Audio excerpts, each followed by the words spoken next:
Ever stood on a bustling Pakistani street, your eyes darting between sizzling pans, clinking glasses, and that one cart surrounded by eager faces? Chances are, you've just stumbled upon the spicy, tangy wonderland of Golgappa and Chaat, two cornerstones of Pakistan's street food culture that are less of a snack and more of a sensation.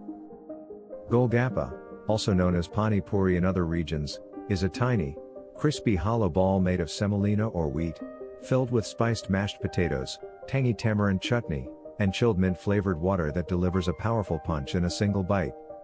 The moment it hits your tongue, it's an explosion: sweet, sour, spicy, cold, crunchy, all dancing together in perfect chaos.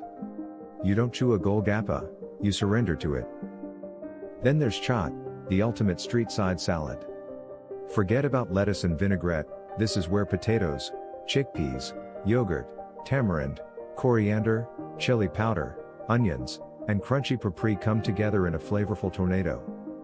Every bite is layered with textures and contradictions, hot and cold, crispy and soft, sweet and savory. Chaat isn't just food, it's poetry in motion, written in spice and garnished with nostalgia. In Pakistan, these aren't just roadside bites. They're memories.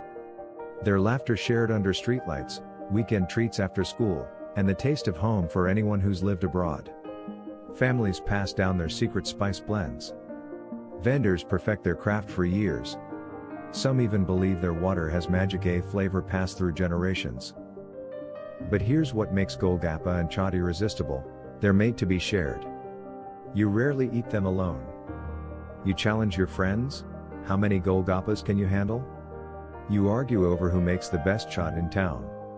And every vendor has their loyal fanbase, swearing no other recipe can match theirs.